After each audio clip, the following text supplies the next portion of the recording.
Good morning, students. This is my lecture number 2 for chapter number 1, The Summer of the Beautiful White Horse, written by William Saroyan for class 11th subject English from your supplementary book Snapshots.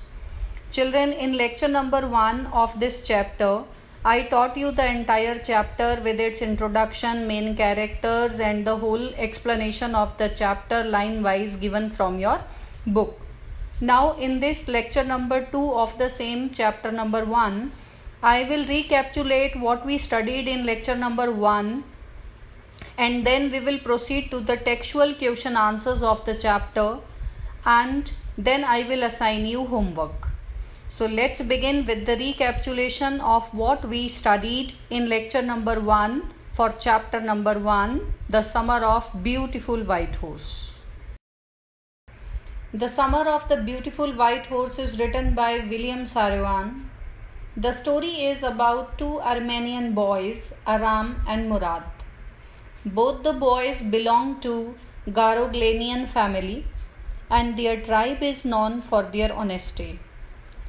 Although the children are poor and they cannot afford any money for food, they both long to ride a horse.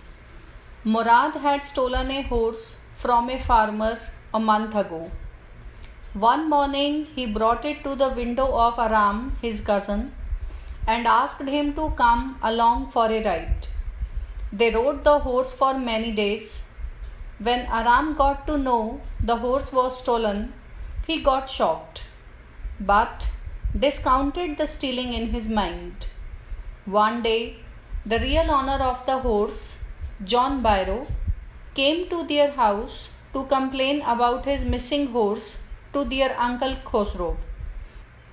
Then after 2 weeks, on their way back to hide the horse on the deserted vineyard, both the boys got to meet the owner and felt guilty at the end of the story.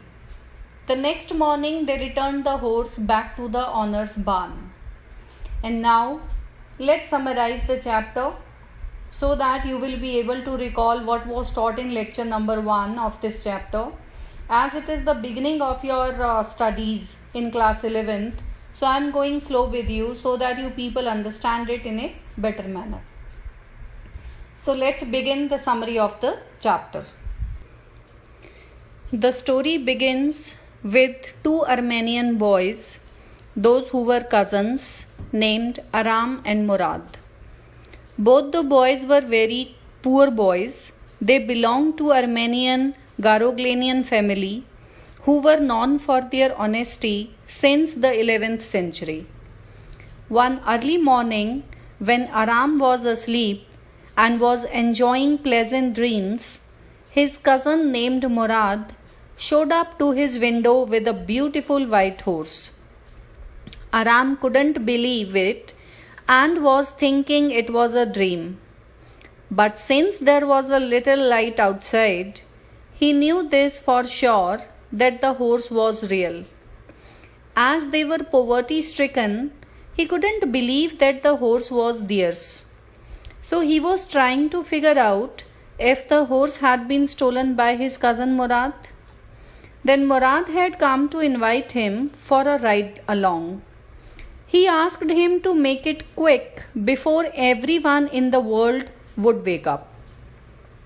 Aram wore his clothes and jumped out of the window and sat behind Murad on the horse. And they went for their ride. They rode on the old countryside of the area where they lived, Walnut Avenue. After some time, Murad asked him to get off as he wanted to ride the horse all alone. On this, Aram asked him if he could also ride the horse alone just like him, to which Murad said they would see if it was for his own safety. He got to know that Murad had stolen the horse a month ago and was riding it every morning, because the style he was riding and the way he was dealing with the horse was not new. This made Aram sure that the horse had been stolen by Murad a month ago. Therefore, he was capable enough to have his settlements with the horse, and the horse also allowed him to have a ride on his back. When it was the turn of Aram, as he got his chance of a ride, the horse took him to the vineyard and threw him off and ran away. Then, after searching for 30 minutes, Murad finally managed to find the horse, and they hid it in a deserted vineyard that had some oats and alfalfa. Murad had a way with everything, especially horses. Aram was so shocked at how his cousin made his ways with the horses. As there is one crazy member or crazy streak in every family, and Aram knew his cousin Murad was considered the natural descendant of the crazy streak in their tribe. Before him was their uncle Khosrow, who was an enormous man with a powerful head of black hair and the largest moustache in the San Jonian Valley. A man so furious in temper, so irritable, so impatient that he stopped anyone from talking by roaring, "It's no harm, pay no attention to it." That was all, no matter what anybody happened to be talking about. And then Aram reminded once it was his own son, Arak, son of Uncle Khosrow, running 8 blocks to the barber's shop where his father, Uncle Khosrow, was having his moustache trimmed to tell him that their house was on fire. This man Khosrow sat up in the chair and roared, "It's no harm, pay no attention to it." The barber said, "But the boy said your house was on fire." So Khosrow roared, "Enough, it's no harm. What I said is no harm." So he knew that his cousin Murad was also considered the natural descendant of that man, although Murad's father was Zorab, who was a practical and nothing else. That's how it was in their tribe. A man could be the father of his son's flesh, but that did not mean that he was also the father of his spirit. As their crazy uncle Khosrow had a standard answer to all the questions to keep others shut, in the similar manner, this boy Murad also had to say for everything that he knew how to make different ways with different sorts of animals and humans.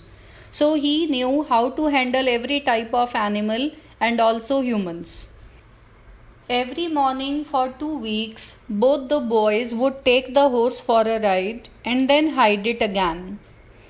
One day, the real owner of the horse, named John Byro, who was a poor farmer, came to Aram's house to talk to his uncle Khosrow, who was an irritated and loud man which shouted at almost everything. John Byro was very much stressed because he had lost his horse. So Byro told Uncle Khosrow about his missing horse, whom he bought at $60. For 1 month he couldn't find it, and he walked for 10 miles to come to their house. Khosrow did not take even this talk of John Byro seriously. Khosrow roared at him and told him, "It's no harm, pay no attention to it." On this attitude of Uncle Khosrow, John Byro became irritated and he went away to his home. Then Aram went to Murad to tell him what had happened at his home when John Byro came to tell everything about his missing horse to Uncle Khosrow. He told his cousin Murad that John Byro was in problem because he had lost his horse, whom he bought at $60, and for reaching their home he had to walk for 10 miles. But Aram told Murad not to return the horse until he learnt to ride it. Murad told him that it would take 1 year for him to learn to ride the horse. He further angrily added that they could not be thieves as their tribe was known for honesty, and said that they would return the horse after 6 months. Then one day, on their way back to hide the horse to the hidden spot, they got to meet John Barrow, who was going back to the town. He talked to them and carefully examined the horse. He admitted that the horse looked exactly like the one he had, but since he knew their parents and the honesty of their family, he did not believe that they had his missing horse. He assumed as if it was a twin horse. Murad managed to let Barrow assume that it was not his horse, so they went away. The next morning, both of them took the horse back to Barrow's vineyard because their conscience did not allow them to keep the horse any long with them, as they got to know the real owner of the horse was getting badly affected due to the loss of the horse. They decided to put the horse back into the barn. Then some dogs followed them all along quietly, and then they left the place. The same afternoon, John Barrow came back to his house to tell his mother about the horse who had come back to him. He was very happy and very astonished to see the horse better temper, and now it was stronger than ever. He was there to share his happiness of getting his horse back. Then Uncle Khosrow again roared loudly, "Quiet, man, quiet. Your horse has been returned. Pay no attention to it." So it proves that Uncle Khosrow was the craziest member of the family who did not bother for anybody's happiness or sadness. He never knew how to express the right emotions at the right time. So in such a way, both the boys, Murad and Aram, returned the stolen horse back to the real owner of that horse and made him happy. Somewhere it happens, when we steal something for our enjoyment, then we do not realize that we are doing something wrong. And this wrong action of ours can hurt someone or someone's feelings. But we do it for a little pleasure of our life. But when we realize that how it is affecting the person who has really has to bear the loss, then we realize the mistake, and our conscience does not allow us to continue with that mistake. And being humans, we try to come over the mistake, we try to correct it. In the same manner, both the boys who belonged to Gargolanian family and they knew their tribe was popular for its honesty, they decided to return the horse back to the real owner because the real owner was getting affected badly.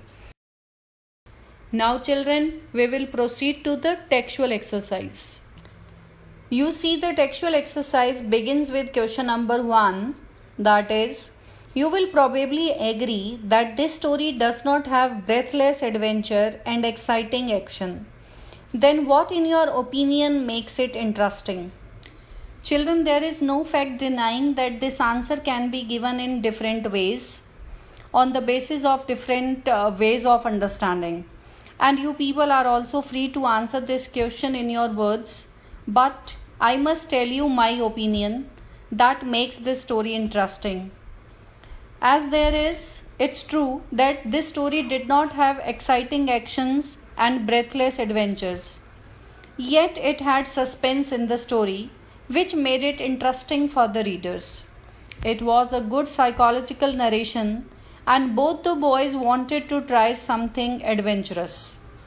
As their family was poor, and they both wanted to ride a horse. Murad stole it, and they both rode it for quite some time. After they were over with their gameplay, and they took it back to its original place and the original owner. So this makes the story interesting as per my point of view. Otherwise, choice is yours. If you find some other opinions of yours that makes the story interesting, you can jot down your views in your notebook. Question number 2 is, did the boys return the horse because they were conscience stricken or because they were afraid? This is a very important question of this chapter. If you see, this is the sum up of the complete chapter.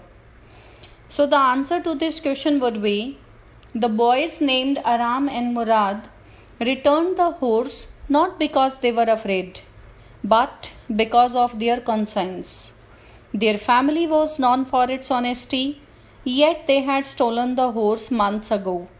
When they met John Barrow on his way to town, the horse was with them. John Barrow carefully examined it and shared that it looked exactly like the one he had, just like a twin. So it felt like as it was his own horse.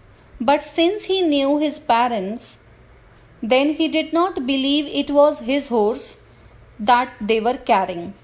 So this struck the boys, and they decided to take the horse back to the farmer's vineyard to put it in the barn. So it was their conscience that answered their mistake, and they realized it and decided to correct the mistake. Question number 3 is, one day back there in the good old days when I was 9 and the world was full of every imaginable kind of magnificence and life was still a delightful and mysterious dream. The story begins in a mood of nostalgia. Can you narrate some incident from your childhood that might make an interesting story? So children, if you recall the incidents of your childhood days, you would be having many different stories which would make you laugh, and you would find those stories very interesting. Your mother, your grandmother would have told you many things that you used to do when you were a small child. And that can be a very good moment of your life if you want to live it again. So if you want to live that moment again, then it would be good to write it down somewhere or narrate that incident to your other friends or ask your parents to narrate it to you. So this question can be written in different ways because everybody has a different childhood period and with different interesting stories. So you are free to answer this question in your own words. Question number 4 of this chapter is, the story revolves around characters who belong to a tribe in Armenia. Murad and Aram are members of the Garoglanian family. Now locate Armenia and Assyria on the atlas and prepare a write-up on the Garoglanian tribes. You might write about people, their names, traits, geographical and economic features as suggested in the story. So if you have read the chapter thoroughly, you would come to know that Garoglanian tribe is said to be a work of fiction by author William Saroyan. In his book of the year 1940, My Name is Aram. They were Armenian. They were poor people who hardly managed to gather food to feed their stomach every day, but they were known for their honesty. Hospitality is one of the important aspects of the tribe, and most of the Armenian people followed Christianity. They have a huge variety of food at social gatherings. They focus on forgiveness of sins and on the spirit of tolerance. So these are the different traits of their family for which they are known and they are very popular. So children, here the lecture ends and now we will proceed to homework. Children, as I have discussed all the textual questions with you, and you people are supposed to learn and write these question answers in your Fair English notebook. I hope you would have enjoyed the chapter and now you learn and write them in your notebook. Thank you. Have a nice day. Have a wonderful stay at home with your family members.